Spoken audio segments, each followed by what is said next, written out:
Hi, the Ford Escape must have picked up a rock or something, and I got the tire off right there. And the caliper is hanging from a wire. Must have picked up a rock or some sand or something on the road, and anyways, it really chewed into that one brake pad. It's quite a bit of material here, probably 1/4 inch, and it ate it. So I heard some noise coming from it. And then this one it's got a little bit of taper in it, but this isn't too far off a factory. So I've changed these a couple times and never really had that problem with it. So anyways, I got the Rebestos pads. So there they are. And there they are in there, a little bit over 1/4 inch, maybe 15/16 or 8 mil, without grabbing a tape. So that's probably a little bit better than 1/4 at the back here, or 6 mil, and then up at the front here it's probably just under 1/4, probably maybe even 5 mil without grabbing a tape. So anyways, the router's gouged, so assume something got in there between the pad and the router. And anyways, I drove for a while with it. Sometimes it just sounded like dry brakes. Sometimes I get dry brakes from driving on the gravel. So anyways, just this router's done for anyway, so I hit it with a steel hammer since it's going to the metal bin. So anyways, it's quite ridged.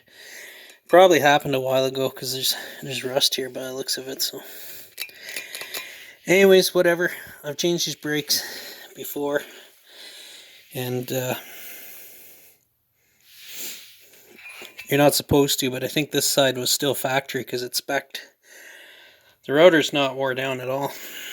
It's spec'd to be fine, but I know the passenger side, it got warped last time, so I know it has a brand new router on it, which I picked up 2 routers. I'll probably just change them both. And like you say, I've changed the brakes before, and I know I didn't change the rotor. So anyways, it takes about a half an hour to do these. So put that rotor on, put these clips back on, hold it in place, and then change the pads, and you put the 2 bolts back in there and push the piston in and check the brake fluid and all the fun and joys of changing brake pads. So there's the new shiny rotor place. Router.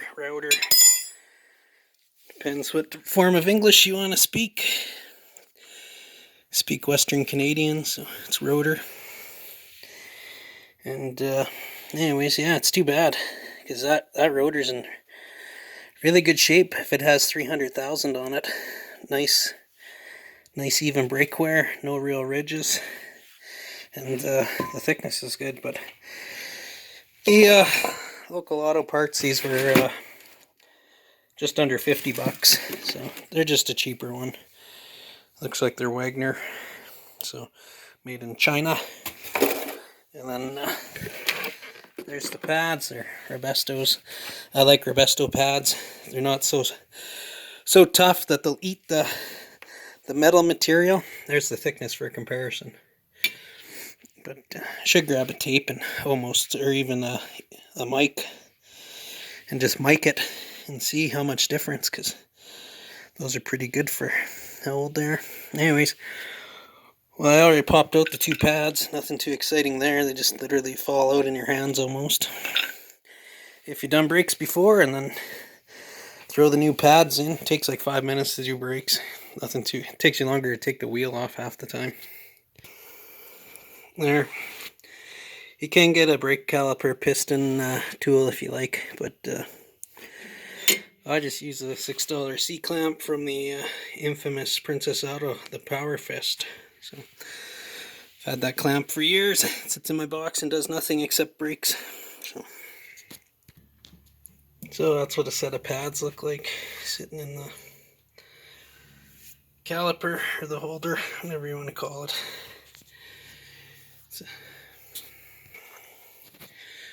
Okay, caliper back on the rotor. See two larger bolts down here, two smaller ones. Here's the bow tie spring piece. And then I've already done ball joints and sway arm stabilizer rods on this one, so now they're greasable. So just get the grease gun out while we're in here and grease them, I guess. Okay, so there it is. You can find the torques for everything you want on the internet or from a mechanic. Probably give it to you. So, like I say, I did the ball joints a while ago and the stabilizer links, and then I've actually done the struts on these. These are the original springs. I just changed the shock. I got spring collapse tool, so I got to find a clip here for this because it won't come out, but it's got a tendency to walk up. So I just got to fix that, and then I'll chuck the tire on, let the vehicle down. For all the safety conscious people there, I have a jack stand with the jack doubling. So this is the one vehicle I have actually had fall off of that configuration before. It bent up the one jack stand, so definitely still don't want to climb under a vehicle even though it's doubled with a jack and a jack stand, and it gets squished, or if your hand happened to be under here, it cut your fingers right off or something. So even with that, try never to go under a vehicle. Okay, and then finally the tire back on, and then you torque it in a crisscross pattern. Anyone that's done a tire before knows that much. And then I go around the horn once they're torqued in a crisscross pattern. Confirm they're all torqued. Looks pretty sharp in there. That won't last long between the rust and the gravel road. So, and then one thing I should mention is you have to set your brakes once you start your vehicle. Otherwise, you'll go to use your brakes the first time and you'll be 100 plus feet away from where you want it to stop, because you've messed with essentially hydraulic oil in your brake system. So it's brake fluid. I can't remember what's on the Fords. It's .3 or 4. Just look it up in the owner's manual, but may have to top that up. But chances are the compressed piston pushed some back up into the reservoir by the master cylinder. Now with the second wheel off, there it is right there. You just remove these stars. I just use a pair of needle nose here. Give them a quarter twist, and then they pull off. Pull the brake caliper, tie it up, and then take the road. And then I see I made a mistake. I gotta go back on that other side and take that tire off. I put the bow tie on wrong. I wondered about that. So anyways, I'll have to fix that. So there's the mistake.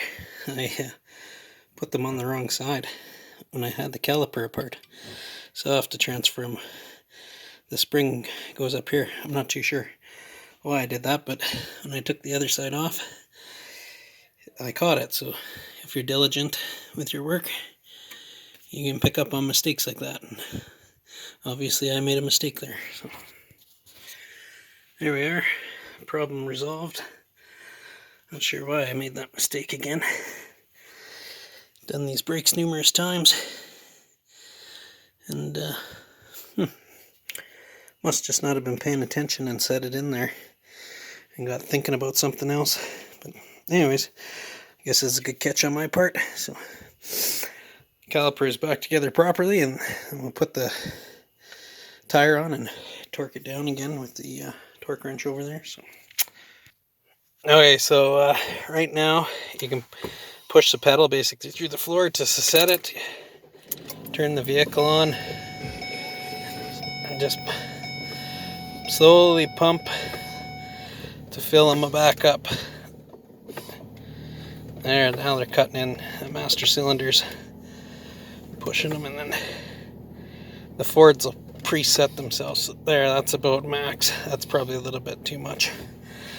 And then you just take a quick look at the brake reservoir out there.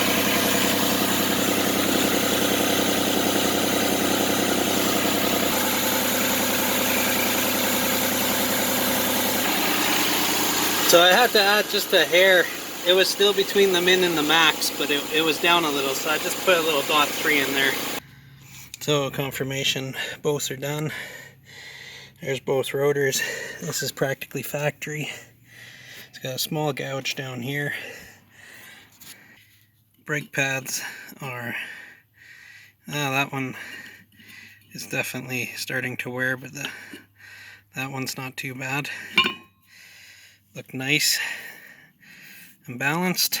Again, the rotor is nice. I think this is the one that was changed, but this side is definitely down to the metal, and I showed you the thickness earlier on them. And then this is the rotor. It got gouged badly, so I don't know if I picked up a rock or some dirt or what, but anyways, that's a brake job on the 08. So